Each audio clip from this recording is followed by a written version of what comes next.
Hello,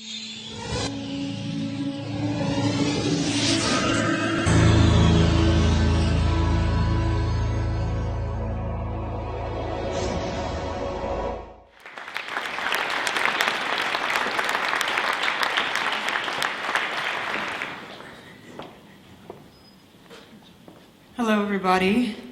Good afternoon.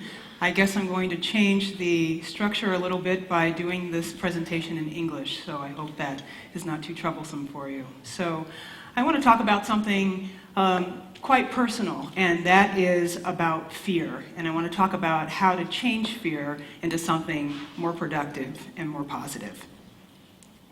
So I'm going to start this off by telling you a story about my own life and how fear played in my own life and how I transformed it. So on June 29th, 2009, it was a very important day in my life. It was the day that I was going to start writing my very first book and that I was going to venture into being an author, which is something that I've wanted to do since I was in my early 20s. Now, I thought this day was going to be kind of a great day, a day full of creativity and thinking of wonderful ideas, and that it was going to be the beginning of this very wonderful process. But instead of it being the onset of a process of creativity, it was actually the beginning of the process of what an author called Carl King, who wrote a book who's called So You're a Creative Genius, So What? What he calls destructivity. Destructivity is the evil twin of creativity, and I was deeply mired and sucked down into a downward spiral of destructivity. And mainly it was because of the evil voices in my head, of all the fears that came and made themselves present, that came up out of nowhere seemingly and decided to make themselves known. Now, most of the time when you have fears, they're there in the background. They're not very prevalent, right? But a lot of times when you need to do something important, like starting to write a book or get married or embark upon a new job or move to a different place, all of a sudden these fears come up and roar loudly in your ear and will not leave you alone and will not persist and will not cease. These voices in my head seemed very real. So real, in fact, that I couldn't do anything that day. And really, for the first day, all I could do was think about how scared I was. And so I reached out to a group of people that I used to be involved with in Seattle Web Girls, and I sent out a desperate plea for support. Oh my God, I was freaking out. And when I say I was freaking out, I mean really. These are some quotes that I had from that email. I shouldn't be writing this. I've misrepresented myself. I don't know enough. I don't know if I'm good enough. Somebody else should be writing this book. I'm going to look stupid. I'm not an expert. Who am I to deserve to be able to do this? These fears left me feeling paralyzed and left me feeling imprisoned to the degree that I really couldn't do anything and that I was blocked, not only for the first day, but in fact for 2 days. I sat and cried. And when I say I cried, I'm not exaggerating. I did cry for both of those days. Now, most of us are familiar with some of the more outward appearances of fear, right? Sweaty palms and a beating heart and maybe a clenched gut, right? Sweaty armpits.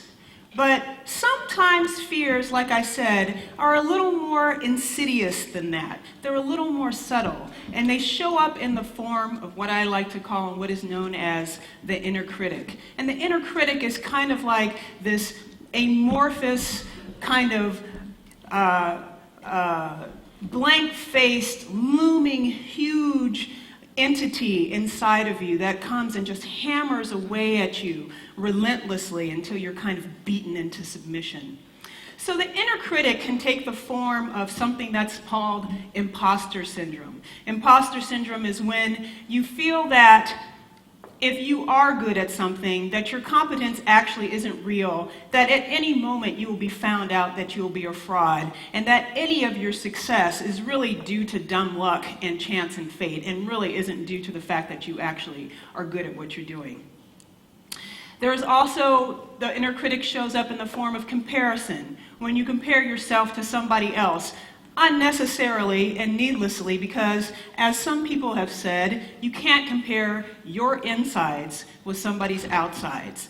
What you see on the outside of what somebody accomplishes has no relevance to what is really going on with them, and has no relevance to you, and so you really can't compare yourself to another person. And then one of the really ones that looks kind of bizarre on the outside, but really is actually a form of fear and inner critic, is perfectionism. Trying to do something to the nth degree, not letting it go until it's absolutely perfect, maybe actually taking too long to do something because you want it to be just right. Well, that's really comes of fear and not really from anything else. Fear is also problematic because it actually affects our brains. It actually affects the way we work, and it actually affects the way our brains function. Normally, our brains work in beta brainwaves. There's 5 kinds of brainwaves if you're not familiar with them. There's beta, which is normal, everyday functioning and consciousness. Then there's alpha, which is kind of that nice, floaty, relaxed place that you get before you go to sleep or when you wake up or when you're meditating or when you take a shower. There's theta brainwaves, there's delta brainwaves, and then there's gamma brainwaves. Beta brainwaves are fine, but when they get to a certain level, a certain cycle level, they actually are problematic. They're actually what's the cause of stress, kind of an outcome of stress. They actually inhibit you from being able to think clearly and to problem solve. Not only do you have problems with beta brainwaves when you're afraid and you're experiencing fear, but your brain on a neurological level is unable to create and generate new impulses. So that means that you can't actually come up with new ideas. The tracks that your brain takes to put together ideas in different parts of your brain and put them together in new ways is actually completely stifled and completely stymied when you're afraid. Now, if that doesn't sound bad, I don't know what does. And for me, being able to create and being able to express my creativity is one of the most important things that I think a person can do. And so when you're in that state of fear, you absolutely cannot do that. And so I feel that it's very necessary, and it was very necessary for myself in this situation 4 years ago, to try to figure out a way to change this. My fear of failure kept me stuck. It kept me from moving forward, and it kept me from being able to produce in the way that I hoped that I would be able to. And so I needed a way to reframe failure so that I could move forward. As a matter of fact, I would say that I needed not only to reframe failure, but I actually needed to transmute failure into creativity. So I needed a way to do this. I needed kind of a method or a bridge, something that would bridge my fears to something that my fears of staying stuck to something that would put me in a place where I was creative and I was productive. And that bridge was actually known to be curiosity. Curiosity is a very powerful antidote to the kind of pernicious poison that fear is. And when you inject curiosity into a situation where you're feeling fear, you actually can transform that fear into something else, shift the focus and shift the energy so that you can actually move forward. I like to think of curiosity in some ways as a catalyst, as a way to kind of start the transmutation process. That fear is somewhat of a base metal, and that when you inject curiosity into a fear-based situation, you can actually transform that base metal into something more like gold. And so one of the first ways to inject curiosity into a situation where you're feeling fear is to actually try to take a step back and have a little bit more of a bird's eye view and to start asking questions. And to start actually really thinking about whether your fears are founded or not. One of my favorite new trailers for a movie coming out is called After Earth, which has got Will Smith and his son in it. And I've watched this trailer over and over and over again. Not because Will Smith is attractive, although he is. That's not the point. But more because there is a quote in that movie that I can't let go of and that I think is so powerful that I think everybody should know it. And what he says in this movie is that fear is a product of our brains. It's a product of our minds. Danger is very real and is very much needs to be respected, but fear is a choice. Something to consider. Now, when you inject questions and you start to try to look at fear differently and really ask where it's coming from and ask what it's there for, then doing that enables you to be able to replace this fear of the unknown and this fear of uncertainty with curiosity and to start this process. Now, we've become enamored with answers. We go to school and we're trained to actually come up with answers, to come up with solutions and everything, but we're rarely actually trained or encouraged to revel in questions. There's a book by Dan Pink which is called To Sell is Human, and one of the things that he says is that he states an example by the man who wrote the book Flow, that in an experiment, when they had students try to solve a problem, the students that actually came up with a better question to the problem ended up being more successful creatively and more successful as in creative careers than the ones that tried to just come up with a solution that was going to be work and that was going to be quick. One of the other ways that we can start to inject curiosity into things is to actually look at who I think are the masters of kind of fear alchemy, which are children. Children are wonderful at completely dismissing fear and barging on and learning things in a way that personally I find awe-inspiring, and I think most adults' jaws drop when you see your children doing things that you never thought that they'd be able to do and are completely unafraid and fearless about it.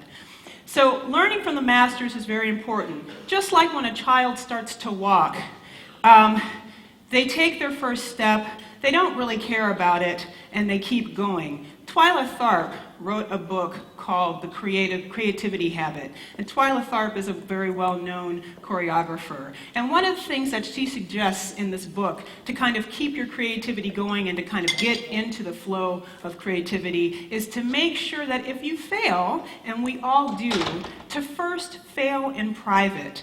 If you fail in private, you will usually fail enough to get it out of your system so that when you're out in public and you're more concerned about it, that you probably won't fail, or if you do, you're more used to it and you can fail gracefully. Just like a kid, we should learn how to take our first steps, tumble and fall on our butts, and then get back up again and take another step. Because really, it doesn't matter. The important thing is that failure pushes us to learn and pushes us to grow and pushes us to expand. The other thing that I suggest that is really important to do is to try to make sure that you can maintain perspective. A lot of times when we're so caught up with something and we're so nervous about something, for example, I will completely out myself, I was totally nervous about doing this talk today, but then I said to myself, so what? What if I get up and I make a complete and utter fool of myself? Will it matter 5 minutes after it's done? 2 hours after it's done? A week after it's done? No, because it's in the past and nobody cares. So,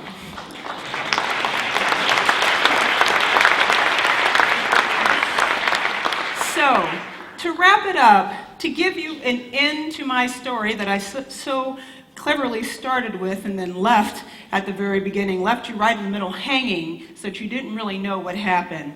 Did my fears actually, did I actually move from my fears? I'm sure you have an idea of what the answer is.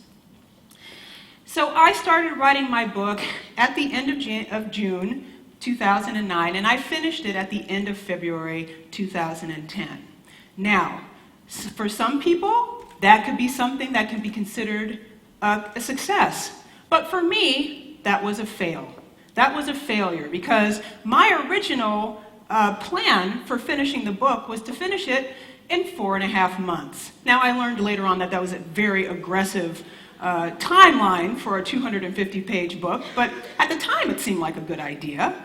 So for me, finishing it in February meant that from the time that I started writing it until the time I was done, I was completely behind schedule the entire time. Incredibly stressful and incredibly difficult to try to keep myself going when I always knew that I was late. I consider that a failure. However, on the other hand, I finished the book. I wrote it. It's done, and now I can actually consider myself an author, and that has led to a lot of really wonderful opportunities, including having me stand in front of you today to talk about this. So, my recommendation to wrap up is that what we really need to do is we need to recognize where our fears come from. Look them straight in the eye. Inject a bit of curiosity into the mix so that we can start to transform those fears into something else. Embrace failure so that we can finally go out and create something amazing in the world. Thank you.